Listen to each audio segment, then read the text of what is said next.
हाँ तो देखिए, क्लास 10th के क्वेश्चन बैंक के बिहार बोर्ड का जो है सन 2022 के प्रथम पाली को आप लोगों का समाप्त करवा दिया गया है।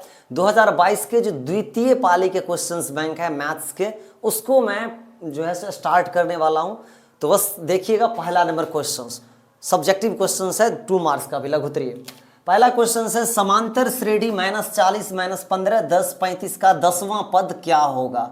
आराम से देखते हैं। देखिए समांतर श्रेणी यानी कि ये AP दे दिया गया है, -40 -15 10 और 35। 10वां पद आपसे पूछ रहा है, यानी कि देखिए n का मान 10 दे दिया है और उसके बाद AN यानी कि A 10 पूछ रहा है। मतलब समझते हैं, जैसे कुर्सी लगा हुआ है ना, तो 10वां नंबर कुर्सी पे कौन आदमी बैठा है यानी कि उसका मान क्या होगा वो आपसे पूछ रहा है। 8 समझ रहे हैं हमारी बात को। तो यहाँ पे जो A हो गया, ये A कितना हो गया, फर्स्ट टर्म को A बोलते हैं। D कॉमन डिफरेंस, ये इस सेकंड में से फर्स्ट को घटा देते तो सेकंड -15 है माइनस, और यहाँ पे कितना आ गया -40, तो -15 + 40 ये आ जाएगा कितना 25। अब हमें n भी दे दिया गया है, कितना 10 दे दिया, और हमसे पूछ रहा है कि an का मान क्या होगा, अर्थात A10 10वां पद यानी कि A10 का मान क्या होगा। वाट आपको पता है an बराबर फॉर्मूलाज क्या होता है, A + n - 1 × D, A + n - 1 × D, और A10 पूछा जा रहा है तो A का मान है -40, n का वैल्यू कितना है, तो n का वैल्यू 10 -1, और D का मान आप कितना निकाले हैं 25। तो यहाँ पे -40 + 9 × 25 -40 प्लस ये 9 × 5 = 45, 9 × 8 = 22, और ये 11 में से 4 गया तो 10 में से 5 गया 5, सॉरी 5, और ये 12 में से 4 गया 8, 185। 185 इसका आंसर हो जाएगा पहला क्वेश्चन का। दूसरा क्वेश्चन देखिए, कहता है समांतर श्रेणी से ही रिलेटेड क्वेश्चन है कि समांतर श्रेणी का कौन सा पद, इसमें जो AP आपको दिया गया है 3, 10, 17, ... और कौन सा पद, पहले हम इस सबको बाद में पढ़ते, पहले हम A और D निकाल लेते हैं। तो आपको पता है कि पहला पद A होता है और D निकालने के लिए दूसरा में से पहला को घटाना पड़ता है। अब क्वेश्चन पढ़ते क्या कहता है कि इतना इसका कौन सा पद, यानी कि n के बारे में बात किया जाए, कौन सा पद उसके 13वें पद से 84 अधिक है। कौन सा पद, यानी कि जब तक हम an नहीं निकालेंगे तब तक हमको उसमें n नहीं पता होगा। तो बोल रहा है कि कौन, इसका कौन सा पद 13वें, बराबर बाद में देते हैं, 13वें पद, 13वें पद का मतलब क्या हो गया, A13 हो गया, और 84 अधिक होगा, 84 अधिक होगा। अब समझते हैं कौन 3, 10, 17 का कौन सा पद, इसमें n प्राप्त होगा जो 13वें पद से यानी कि A13 से 84 क्या होगा, अधिक होगा। बस n का मान हमें इसमें ज्ञात करना है। तो an का फॉर्मूला होता है A + n - 1 × D, और यहाँ पे A13 देखिए an का जो फॉर्मूला होता है ना, an बराबर वो होता है A + n - 1 × D, ये फॉर्मूला होता है। तो A का यहाँ पे A + n का मान कितना दिया है, तो 13 - 1 और × D +84। तो ये A का वैल्यू कितना दिया है, 3 दिया है, n का मान तो आपको पता ही नहीं है, और D का मान पता है 7। इधर A का मान यहाँ पे रख दीजिए 3 + 12 × D का वैल्यू 7 और +84। अब यहाँ पे 3 देखिए 7 को n से गुना कीजिए, 7 को 1 से गुना कीजिए, तो 7 को n से गुना कीजिएगा तो 7n, यहाँ पे 7, और 3 + 12 से कितना हो गया 84, और +84, इधर हो गया 7n, और 7 में से 3 घटाएगा तो -4। अब देखिए 4 4 8 3 11 का 1 हासिल 1 8 8 16 117, तो 7n बराबर 171 + 4 हो गया, तो या 7n बराबर हो गया 175। अब जब आप n का मान निकालिएगा तो ये 175 ऊपर में और 7 नीचे में आ जाएगा, 7 दूनी 14, 7 पंचे 3, 7 पंचे 35, तो 25। यानी कि कौन सा पद उसके 13वें पद से 84 अधिक होगा, तो 25वां पद इसका आंसर आ गया। कितना आ गया, 25वां पद, 25वां पद इसका आंसर हो गया। इस दोनों क्वेश्चन को नोट कर लीजिएगा। आगे हम तीसरा क्वेश्चन आप लोगों को बता देते हैं। देखिए तीसरा क्वेश्चन है, भुजा A वाले समबाहु त्रिभुज में सिद्ध करें कि त्रिभुज का क्षेत्रफल √3/4a² होता है। हम सभी को पता है कि समबाहु त्रिभुज का क्षेत्रफल √3/4a² है, तो लेकिन सिद्ध करने के लिए पूछा था। कैसे बनाएंगे, बनाते हैं, बहुत ही आसानी तरीका से बन जाएगा। सबसे पहले तो ये है कि एक जो है आपको ये दे दिया गया है कि ये जो हमारा मान लेते हैं ये त्रिभुज है ABC और ये कैसा त्रिभुज है, समबाहु। सम मतलब समान, बाहु मतलब भुजा, और त्रिभुज तो जानते हैं जिसकी तीन भुजाएं बराबर हो, जो सॉरी तीन भुजाओं से घिरी आकृति, तो जिसकी तीनों भुजाएं बराबर होती है उसको समबाहु त्रिभुज कहा जाता है। तो इसमें भुजा दे दिया है A, तो ये भी A, ये भी A और ये भी A। अब त्रिभुज का क्षेत्रफल के लिए तो देखिए त्रिभुज का क्षेत्रफल का सूत्र क्या होता है, 1/2 गुने आधार गुने ऊंचाई। आधार तो हमें पता है, ऊंचाई नहीं पता है, तो ऊंचाई निकालने के लिए ये जो BC भुजा है A से जो है आप इस भुजा पे लंब डाल दीजिए। ये AD लंब BC हमने खींचा, ये भुजा तो हमारा A था, तो जब लंब खींचे आप, समबाहु त्रिभुज था ये भुजा, तो ये आधा आधा बढ़ जाएगा, अर्थात ये कितना हो जाएगा A/2 इतना, और ये इतना जो है A/2 कितना हो जाएगा 2, आधा आधा बढ़ जाएगा। तो अब जो है चूंकि ये 90 डिग्री है, तो आप किसी भी त्रिभुज में ADC, अब जो है आप समकोण त्रिभुज ADC में आप क्या कीजिए, तो AC पाइथागोरस पर में जानते हैं कर्ण स्क्वायर बराबर लंब स्क्वायर प्लस आधार स्क्वायर, तो यहाँ पे जो AC का जो स्क्वायर हो जाएगा कर्ण स्क्वायर, वो लंब स्क्वायर AD का स्क्वायर और प्लस आधार स्क्वायर क्या हो जाएगा DC का स्क्वायर। अच्छा, हमें निकालना क्या है, तो हमें तो निकालना है ऊंचाई, अर्थात AD का स्क्वायर निकालना है, तो निकाल लेते हैं। देखिए ये AC का स्क्वायर और इधर लाएंगे तो माइनस DC का स्क्वायर और बराबर कितना हो गया AD का स्क्वायर। AC का वैल्यू कितना है A, तो यहाँ पे लिखेंगे A का स्क्वायर, DC का वैल्यू A/2 है, तो यहाँ पे लिखेंगे A/2 का स्क्वायर, और AD तो हमें ज्ञात ही करना है, तो AD को AD ही छोड़ देते हैं। अब यहाँ पे देखिए, यहाँ पे हो गया A स्क्वायर और यहाँ पे A का A स्क्वायर और 2 का स्क्वायर, 2 दूनी 4 बराबर AD का होल स्क्वायर। अब ये 4 1 4, जिसको नहीं आता पता दे, 4 लघुत्तम हो जाएगा, तो 4A square minus A square बराबर AD का होल स्क्वायर, अर्थात यहाँ पे हो गया क्या 3A स्क्वायर बटे 4 बराबर हो गया कितना AD का होल स्क्वायर। तो AD का वैल्यू कितना आ गया, AD का जब वैल्यू निकालेंगे तो इस पे स्क्वायर हटाएंगे तो इस पे रूट चढ़ जाएगा, 3A स्क्वायर बटा 4। देखिए √3 का तो वर्गमूल नहीं निकलेगा, लेकिन A स्क्वायर का वर्गमूल निकल के आएगा A, और 4 का वर्गमूल कितना निकल के आएगा 2। यानी कि आपने क्या किया है, तो ऊंचाई को ज्ञात कर लिया है। अब हमें क्या करना है, त्रिभुज का क्षेत्रफल निकालना है। तो त्रिभुज का क्षेत्रफल निकालना है, तो हम यहाँ पे बता देते हैं, इधर ही बता देते, देखिए यहाँ पे ही बता देते हैं। ये जो त्रिभुज का क्षेत्रफल हमारा हो जाएगा, त्रिभुज का क्षेत्रफल वो होता है 1/2 गुने आधार, तो आधार कितना है BC, और ऊंचाई कितना है, तो ये AD है। अब यहाँ पे देखिए 1/2 गुने BC का वैल्यू A है और AD का वैल्यू कितना निकाले हैं √3A और अपॉन 2। तो अब आप ही बताइए, √3 तो √3 ही रहेगा, A और A को गुना करेंगे तो A स्क्वायर और 2 दूनी कितना हो गया 4। तो ये त्रिभुज कैसा था, समबाहु त्रिभुज ना, तो हम प्रूव्ड कर दिए कि त्रिभुज का क्षेत्रफल कितना होता है √3A स्क्वायर बटा कितना होता है 4।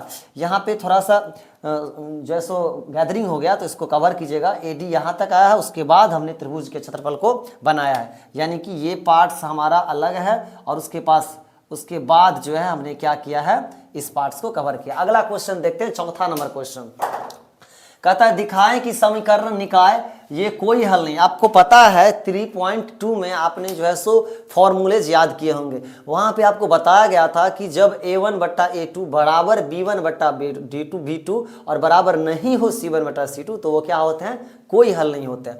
तो आप यहाँ पे लिख लीजिए, यहाँ पे आपको क्लियर नजर आ रहा है कि A1/A2 जब आप कीजिएगा, A1/A2 कीजिएगा तो देखिए ये 3/6 तो 1/2 आ गया।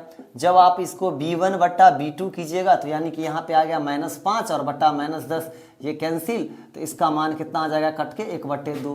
और जब आप C1/C2 करने के लिए जाते हैं तो 7/3। देखिए अगर प्लस को इधर भी लाते हैं तो -7, इधर भी लाते हैं तो -3, तो -7 बटा भी -3 लिखेगा तो माइनस कट के 7/3 ही आएगा।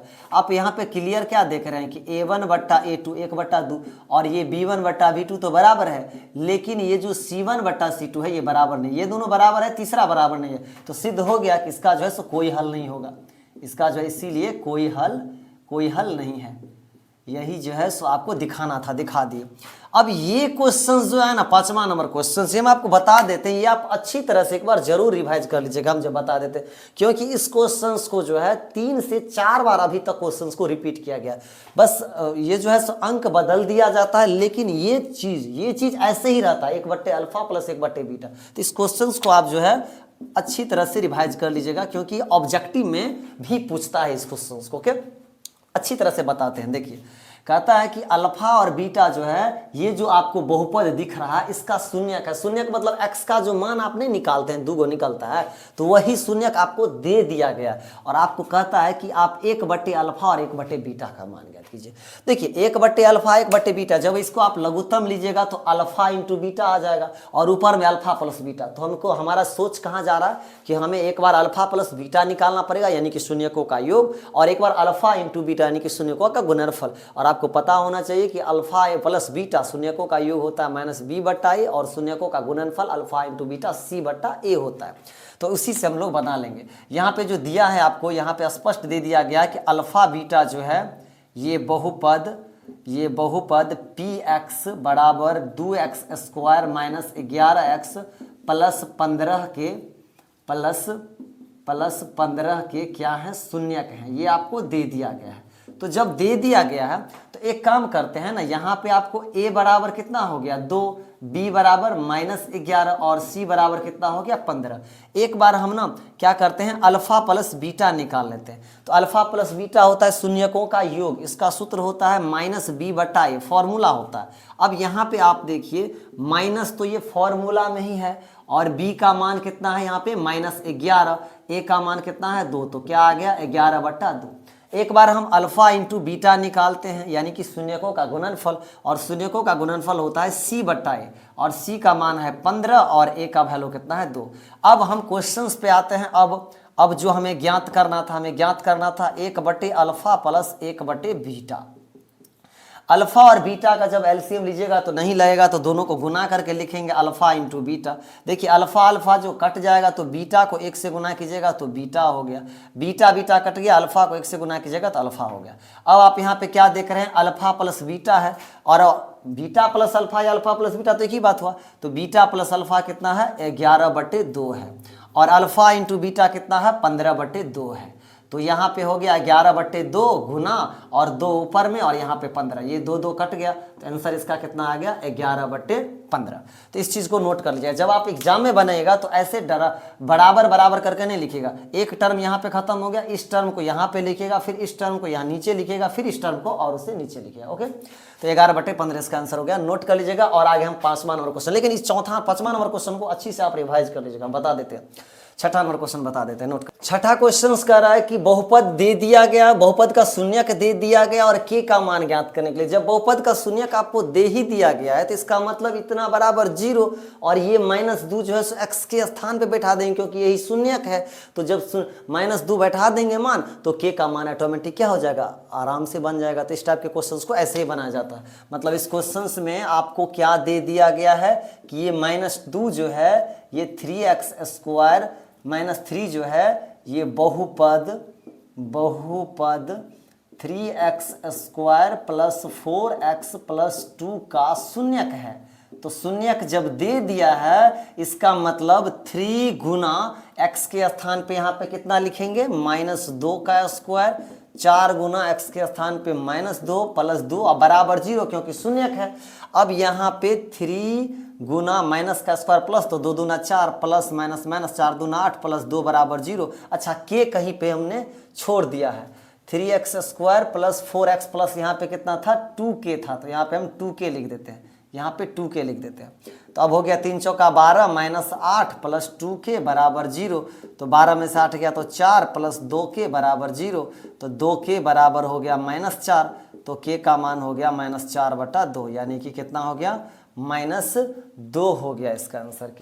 अब 7वां क्वेश्चन देखते हैं। कहता उस त्रिभुज का क्षेत्रफल ज्ञात करें जिसके शीर्षों के निर्देशांक। देखिए, इस टाइप के क्वेश्चंस को हम 2022 की प्रथम पाली में भी अच्छी तरह से डिस्कशन किए थे और फॉर्मूला भी बनाना सीखा। फॉर्मूला भी ट्रिक से जैसे कैसे याद रख सकते हैं वो भी आपको बताए थे। त्रिभुज का क्षेत्रफल क्या होता है 1/2 x1 into y2 minus y3 plus x2 into y3 minus y1 plus x3 into y1 minus y2। Formula याद रखिएगा तो इस टाइप के क्वेश्चंस कवर हो जाएगा आपसे। यहाँ पे देखिए, यहाँ पे आपको x1 का मान कितना दिया, देखिए जो आपका जो निर्देशांक ज्यामिति में जो किसी भी बिंदु का जो निर्देशांक होता है वो 2 पॉइंट्स पे होता है, एक बार x से लिया जाता है, एक बार y से। तो ये x, ये y, ये x, ये y, ये x, ये y, ये पहला है इसीलिए x1 y1, ये दूसरा है इसीलिए x2 y2, ये तीसरा है इसीलिए x3 y3। तो x1 का मान -5 और y1 का मान है -1। यहाँ पे x2 का मान है 3 और y2 का मान है -5। इधर x3 का वैल्यू है 5 और y3 का मान कितना है 2। अब आप त्रिभुज का क्षेत्रफल निकाल लीजिए, त्रिभुज का क्षेत्रफल। और त्रिभुज के क्षेत्रफल का सूत्र याद रखिएगा, 1/2 x1 y2 minus y3 plus x2 y3 minus y1 plus x3 y1 minus y2 होता है। तो यहाँ पे 1/2 x1 का मान, जो अब तो वैल्यू बैठाना, तो कोई भी बैठा लेगा, y2 का मान माइनस और y3 का मान देखिए, y3 का मान कितना दिया है 2 प्लस x2 का मान है 3, y3 का वैल्यू यहाँ पे 2 माइनस फॉर्मूला में y1 का मान -1 दिया है, ये तो फॉर्मूला वाला था, यहाँ पे -1 हो गया। देखिए y3 का मान लिखिए माइनस और y1, उसके बाद प्लस x3 का वैल्यू है 5, y1 का वैल्यू है -1 और माइनस y2 का मान है -5। अब यहाँ पे जो है 1/2 -5 और -2 -7 हो गया, और इधर 2 और +1 और इधर +5 -1 माइनस कितना हो गया +5। तो 1/2 देखिए माइनस और माइनस प्लस, 5 7 को गुना कीजिएगा तो 35 हो जाएगा, 2 1 3 और 3 3 9 हो गया, 5 में से घटाएगा तो 4 और 4 5 कितना हो गया 20 हो गया। तो 1/2 गुना 9 4 13 14 का 4 हाथ से ले 3 2 5 1 6, तो ये हो गया 3 2 3 6 2 2 4 32। तो कि क्षेत्रफल निकाल रहे हैं तो क्षेत्रफल हमेशा वर्ग मात्रक में या सेंटीमीटर स्क्वायर या मीटर स्क्वायर में, चूंकि आपको यहाँ पे यूनिट नहीं दिया गया इसलिए आपको या तो वर्ग इकाई लिखिए या वर्ग मात्रक लिखिए। तो हम यहाँ पे वर्ग मात्रक लिखते हैं। इस टाइप के क्वेश्चंस का फॉर्मूला याद रखिएगा, क्योंकि पूछा जाता है कि अगर त्रिभुज के क्षेत्रफल तीनों बिंदु संरेखीय है तो के का मान ज्ञात कीजिए, एक्स का मान ज्ञात कीजिए, जो लुप्त चीज है उसका मान ज्ञात कीजिए। तो वहां पे कुछ नहीं करना रहता, चूंकि तीनों बिंदु संरेखीय रहता है तो इसलिए त्रिभुज का क्षेत्रफल क्या हो जाएगा उसका 0, क्योंकि तीन बिंदु जब संरेखीय हो ही गया, जब तीन बिंदु संरेखीय हो ही गया तो संरेखीय तो भाई त्रिभुज बन ही नहीं रहा है। त्रिभुज बनने के लिए कम से कम जो है सो 2 बिंदु एक रेखाखंड है, एक कहीं पे और तीसरा बिंदु कहीं पे हट के रहेगा तभी ना त्रिभुज बनेगा। और जब तीनों एक बिंदु पे आ गया तो वो तो मतलब उसका क्षेत्रफल ही नहीं बन रहा है, तो इसलिए त्रिभुज का क्षेत्रफल क्या लिखा जाता है 0। अगला क्वेश्चन में भी वही है, तो बस अगर संरेखीय रहेगा तो त्रिभुज के क्षेत्रफल बराबर 0 करके हम आराम से बना लेंगे। इसको नोट कर लीजिएगा। 8 नंबर क्वेश्चन देखते हैं। क्वेश्चन है 8वां नंबर क्वेश्चन, वही वाला कि संरेखीय वाला भी तुरंत हम आप लोग को बताए हैं। तो देखिए 3 बिंदु संरेखीय वाला बात कर रहा है, तो यहाँ पे x1 का मान 8 हो गया, y1 का वैल्यू 1 हो गया। उसके बाद आप देखिए तो x2 का वैल्यू यहाँ पे कितना हो गया k, और y2 का मान कितना हो गया -4, x3 का मान यहाँ पे 2 और y3 का मान कितना हो गया -5। चूंकि बिंदु के बारे में बताया गया है कि संरेखीय है, तीनों बिंदु संरेखीय है, चूंकि तीनों बिंदु संरेखीय है इसीलिए जो है इससे बनने वाले जो त्रिभुज के क्षेत्रफल होंगे, इससे बनने वाले त्रिभुज का क्षेत्रफल जो होगा, त्रिभुज का क्षेत्रफल वो क्या होगा 0 होगा। आपको बताया गया ना कि 3 बिंदु संरेखीय तो कोई एरिया ही नहीं ले रहा है, त्रिभुज बनेगा ही नहीं, तो उसका क्षेत्रफल 0 हो जाएगा। अब आप त्रिभुज का क्षेत्रफल का जो सूत्र होता है, त्रिभुज का क्षेत्रफल का वो फॉर्मूला लगा दीजिए, क्या होता है 1/2 x1 y2 minus y3 plus x2 y3 minus y1 plus x3 y1 minus y2। और यहाँ पे त्रिभुज के क्षेत्रफल लेकिन 0 लिखेंगे, और x1 का मान यहाँ पे है 8, y2 का वैल्यू यहाँ से लिखेंगे -4, y3 का मान लिखेंगे, ये आप खुद से भी कर सकते हैं, आप समझ गए ना। x2 का मान यहाँ पे है k, y3 का वैल्यू यहाँ पे है -5, y1 का मान यहाँ पे है 1 प्लस x3 का वैल्यू यहाँ पे है 2, y1 का मान है 1 और y2 का मान -4 है, तो यहाँ पे -4 लिखेंगे। अगेन 0 1/2। अब देखिए यहाँ पे 8 -4 माइनस माइनस कितना होगा +5 प्लस के -5 -1 -6 +2 1 और माइनस माइनस +4 हो गया आपका। अब 0 बराबर 1/2। अब 5 में से 4 घटाएंगे तो 1 होगा और 1 को 8 से गुना करेंगे तो 8 ही होगा। इधर -6k हो गया, 4 1 5 और 5 दूना कितना हो जाएगा 10। तो 0 बराबर 1/2 और 10 और 8 को जोड़िएगा तो 18 माइनस कितना हुआ 6k। अब 0 बराबर 1/2, इस दोनों में कॉमन कितना आ जाएगा 6, तो 6 3 18 और 6 1 6। अब 2 से काटिएगा तो 2 तिया कितना हो गया 6 हो गया। 0 बराबर 3 × 3 - k, अर्थात 0 बराबर 3 को 3 से गुना कीजिएगा तो 3 तिया 9 और 3 को k से गुना कीजिएगा तो माइनस कितना हो गया 3k। अब आप -3k को इधर लाइएगा तो +3k हो गया। तो या k बराबर कितना हो गया 9/3, 3 3 जा 9, 3 तिया 9, तो k का मान कितना निकल के आ गया 3। बड़ा ही सिंपल था। इस टाइप के क्वेश्चन 2022 के प्रथम पाले में हम करवाए थे। हल 9 नंबर क्वेश्चन जो है ये 7 चैप्टर का है, निर्देशांक ज्यामिति का। पूछा जा रहा है आपसे बिंदु का निर्देशांक ज्ञात कीजिए जो बिंदुओं को मिलाने वाली जो रेखाखंड है उसको 2:3 में बांट रहा है। देखिए सबसे पहले तो ये आपको x1 y1 या x2 y2 और जो अनुपात दिया है ना, आपके एनसीईआरटी किताब में एक m/n करके बताया है और एक m1:m2 यानी कि m1:m2 करके बताया। तो आप किसी भी तरह से फॉर्मूला को याद रख सकते हैं, हम आपको m1:m2 के रूप में बता देते हैं। अच्छा हम एक काम करते हैं, देखिए यहीं पे फॉर्मूला भी हो जाएगा, यूज भी यहीं पे हो जाएगा। ये जो A है और ये B है, ये क्या है रेखाखंड है। देखिए रेखाखंड कहता है ना मिलाने वाले रेखाखंड, और कौन कौन बिंदु है 1, 2 और यहाँ पे क्या है 3, 4। कहता है कि उस बिंदु के निर्देशांक ज्ञात कीजिए जो बिंदुओं 1, 2, 3, 4 को मिलाने वाले रेखाखंड को 2:3 में काट रहा है। यानी कि कोई एक रेखा गया है जो है सो इस दोनों बिंदुओं को 2:3 में बांट रहा है। तो मतलब ये जो बिंदु है ना, ये कहाँ पे बीच में है, ये कहाँ पे है, ये हमें नहीं पता है। बस ये कह रहा है कि एक बिंदु है, मान लेते हैं यहाँ पे बिंदु P, और बिंदु का निर्देशांक जो है सो एक बार x और y से लिया जाता है। तो यहाँ पे आप x, क्या मान लीजिए y मान लीजिए। अब आप पढ़ सकते हैं, कहता इसी बिंदु का निर्देशांक ज्ञात कीजिए जो बिंदु 1, 2, 3, 4 को जो मिलाने वाले रेखाखंड है इसको 2:3 में क्या कर रहा है बांट रहा है। ये बड़ा सा लिख देते हैं। अब छोटी छोटी बातें लिख लेते हैं, पहले कवर कर लेते हैं। यहाँ पे x1 का वैल्यू 1 है और y1 का वैल्यू 2 है। यहाँ पे x2 का वैल्यू 3 है और y2 का वैल्यू 4 है। और ये हम देखिए m और n भी आप कह सकते हैं और m1 m2 भी कह सकते हैं। तो m1 बराबर 2 हो गया और m2 जो है सो ये कितना है 3 है।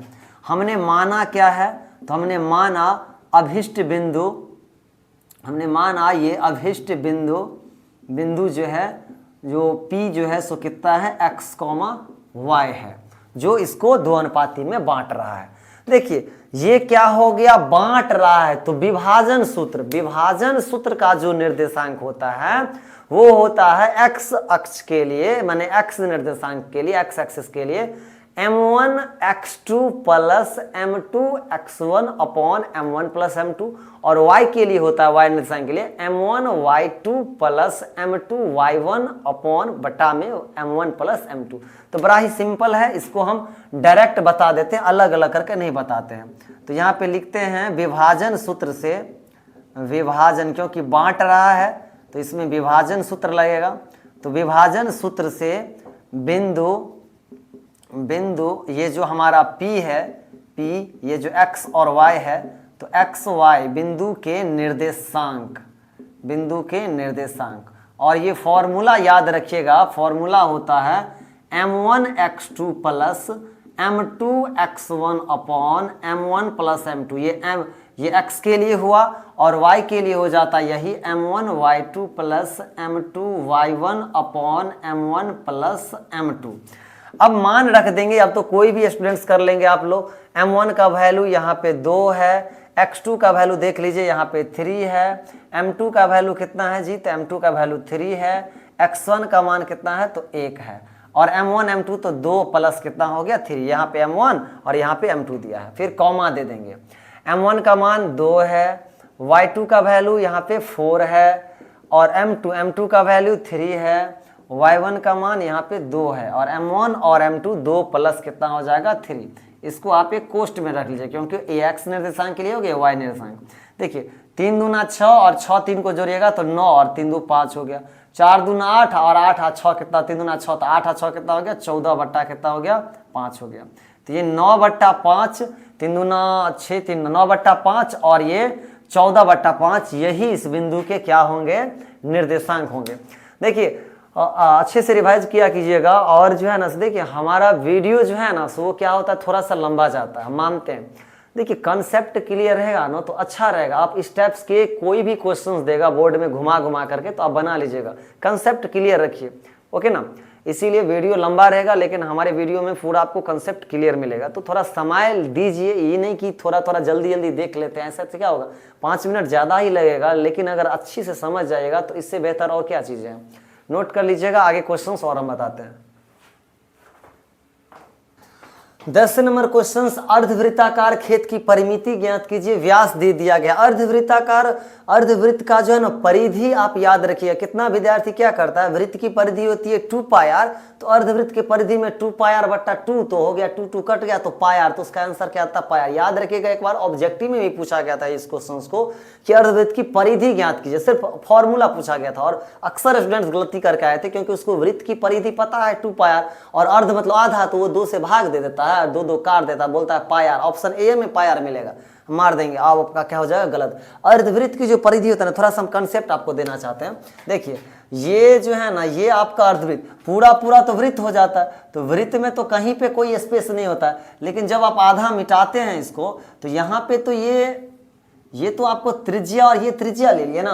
पूरा वृत्त की परिधि होती थी 2 पाई आर और यहाँ से लेकर के यहाँ तक जो कवरिंग पार्ट्स है, यहाँ से लेकर के जो आपका यहाँ तक जो कवरिंग पार्ट्स है, यहाँ तक जो कवरिंग पार्ट्स है, यहाँ तक ये आपका पाई आर हो गया। तो परिधि मतलब पूरा सम होता है, तो ये पाई आर प्लस इधर आर और इधर वाला आर, ये आर, तो पाई आर प्लस जब जोड़िएगा तो 2 आर और यहाँ पे आर कॉमन ले लीजिएगा तो पाई प्लस कितना होता है 2।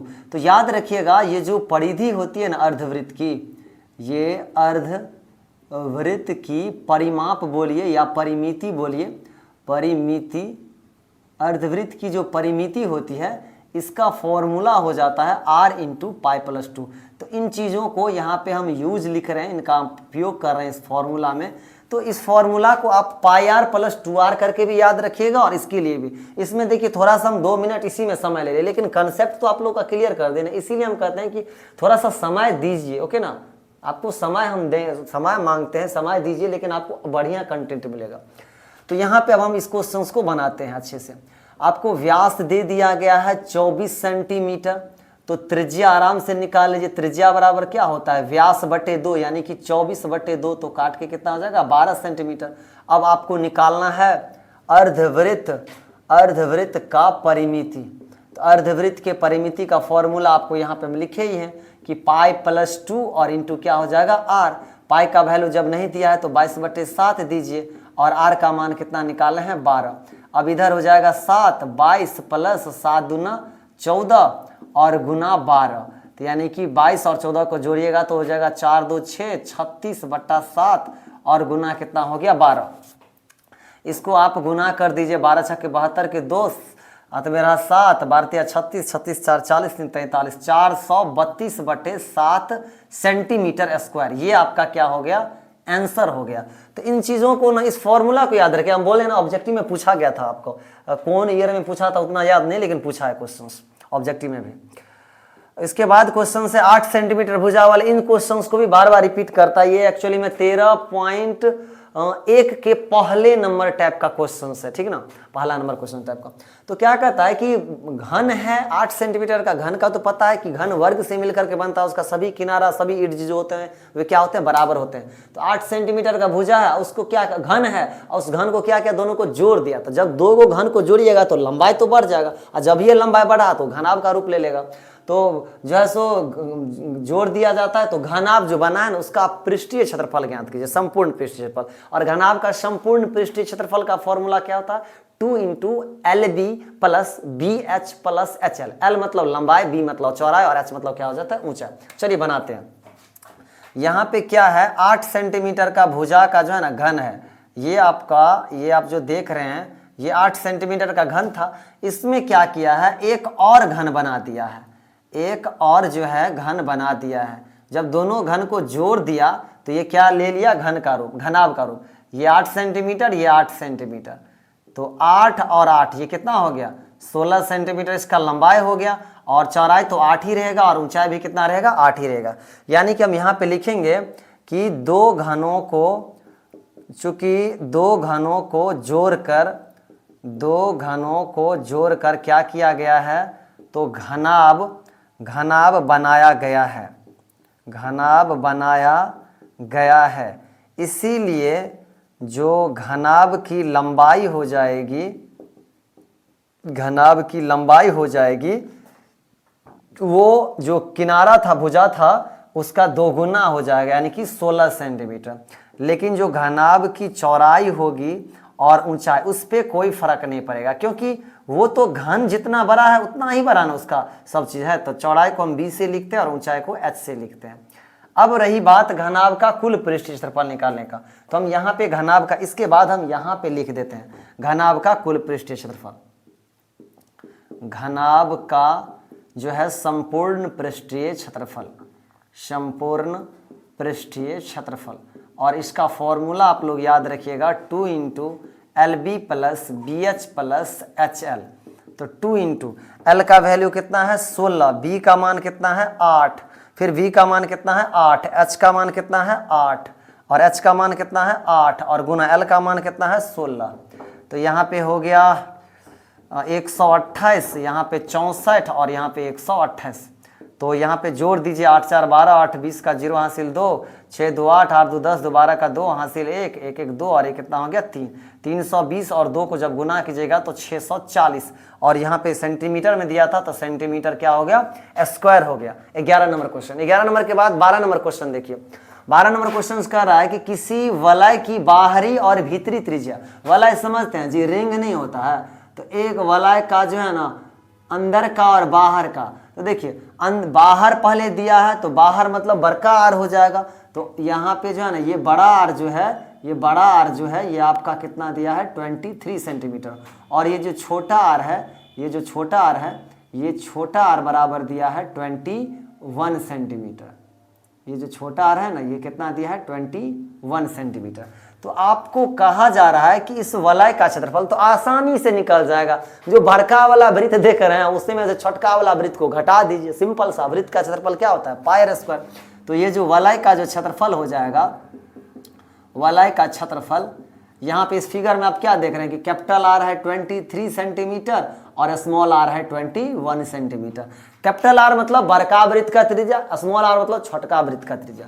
तो वलय का क्षेत्रफल क्या होगा जी, पूरा बड़का वाला कितना है, पाई आर स्क्वायर, और छोटका वाला कितना है, पाई आर स्क्वायर। बस छोटका आर दे देंगे सिर्फ, और पाई इसमें कॉमन लीजिए, दोनों में पाई कॉमन, तो आर स्क्वायर और माइनस आर स्क्वायर। पाई का मान 22/7 और कैपिटल आर कितना है 23, तो 23 का स्क्वायर और आर स्मॉल 21 का स्क्वायर। तो 22/7, 23 हो जाता है आपको कितना, 22/23 का स्क्वायर जी, 22 भूल रहे हैं, 529 होता है शायद। 3 दूना 6, 2 तिया 6, 2 दूना 4, 9 6, 529 होता है।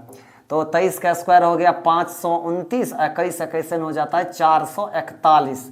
तो 22/7 गुना ये घटाइएगा तो ये कितना हो जाएगा आपको, 9 में से गया, 12 में से 4 गया 8, ये तो कट गया।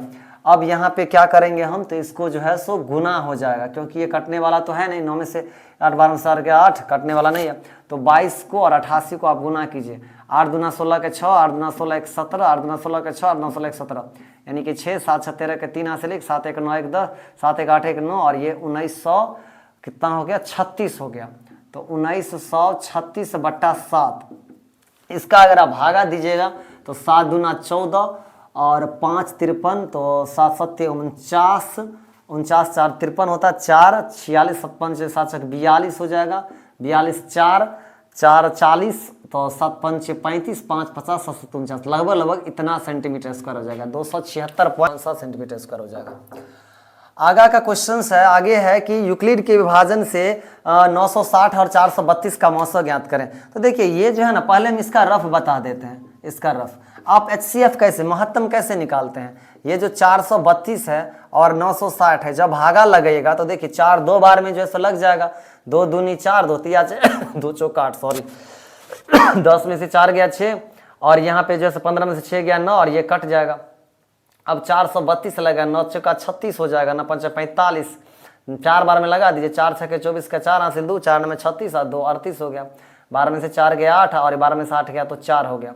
अब यहाँ पे 96 यहाँ पे उतरेगा तो 48 दूना कितना हो गया, 96, यानी कि आप यहाँ पे स्पष्ट रूप से देख रहे हैं कि HCF हमारा कितना हो गया, 48। तो ये जो होता है ना भाज्य, भाज्य बराबर क्या होता है, भाजक गुने भागफल जो शेषफल, उसी रूप में यूक्लिड विभाजन को लिखा गया है। यूक्लिड विभाजन एल्गोरिथम से A बराबर BQ प्लस R, जहां 0 से बड़ा और बराबर है R, R से बड़ा है B, यानी कि यही A हो गया भाज्य, B जो कहते हैं B हो गया आपका भाजक, और Q जो कहते हैं Q हो गया आपका भागफल, और R जो कहते हैं तो R क्या हो गया, शेषफल। तो इसको जो है, इसका जो हल करेंगे तो सबसे पहले लिखेंगे कि 960 जो है ये बड़ा है किससे, 432 से, तो 960 बराबर कितना हो जाएगा, 432 गुना 2, 432 गुना 2 और प्लस कितना हो गया, 96। फिर आप 432 का निकालिएगा तो 432 का हो गया 96 गुना 4, 96 गुना 4 और प्लस कितना हो गया 48। अब 96 का निकालिएगा तो 48 गुना 2 और प्लस 0, जो यहाँ पे भाजक होता है ना, सबसे लास्ट वाला भाजक, वही हमारा मौसा हो जाता है, मौसा जिसको HCF बोलते थे। ये 48 हो गया। अगर आप ऊपर में लिखना चाहते हैं तो आप लिख सकते हैं कि यूक्लिड विभाजन एल्गोरिथम के नियम से A बराबर BQ प्लस R, और जहाँ 0 से बड़ा और बड़ा है R, R से बड़ा B, लिख भी सकते हैं नहीं भी लिख सकते हैं, ठीक ना। लेकिन फॉर्मूला याद रखिएगा, यूक्लिड विभाजन एल्गोरिथम के नियम से A बराबर BQ प्लस R होता है। इतना नोट कर लीजिएगा पहले, और मन लगा के पढ़ा कीजिए, ओके ना, अच्छे से पढ़िए और चैनल को सपोर्ट किया कीजिए। जो भी आपके रिलेशन के, जो भी आपके दोस्त हैं, सर्किल में हैं 10th के, या आप कोई भी आपके 10th के जो बिहार बोर्ड में इस बार एग्जाम देने वाले हैं, उसको जो है इस चैनल का जो है लिंक शेयर कीजिए, और ताकि सबको बेनिफिट्स हो सके, ओके, नोट कर लीजिएगा। देखिए 14 नंबर क्वेश्चन में सिद्ध करने के लिए कहता है कि 3 + 2 रूट 5 एक अपरिमेय संख्या। जब कहेगा अपरिमेय संख्या सिद्ध करने के लिए किसी चीज को, तो उसके विपरीत हम पहले मानेंगे कि देखिए ये जो है सो ये एक परिमेय संख्या है। अगर आपका बात गलत हो गया तो जो है सो ऑटोमेटिक वो क्या हो जाएगा, अपरिमेय हो जाएगा। तो हमने मान लिया कि 3 + 2 रूट 5 जो है सो परिमेय संख्या है, और परिमेय संख्या को पता है P/Q के रूप में लिखा जाता है, और P और Q क्या होते हैं, पूर्णांक होते हैं, और P और Q में जो है एक के अतिरिक्त कोई उभयनिष्ठ गुणनखंड न हो। तो वही चीज लिखे हैं, जब 3 + 2 रूट 5 परिमेय संख्या है तो P/Q के रूप में है, और हम क्या किए, 2 रूट 5 को ऐसे ही रहने दिए, P/Q, 3 को इधर ला के आए तो -3, Q एलसीएम आ गया तो Q को 3 से गुना करेंगे तो 3Q, इसको समीकरण 1 ले लिए। P और चूंकि Q पूर्णांक है तो इसीलिए P3Q, Q ये भी पूर्णांक होंगे, और जब पूर्णांक होंगे तो इसका मतलब जैसे ये क्या है, परिमेय संख्या है, तो P - 3Q/Q परिमेय संख्या है। लेकिन 2 रूट 5, ये जो रूट 5 है ये अपरिमेय हो गया।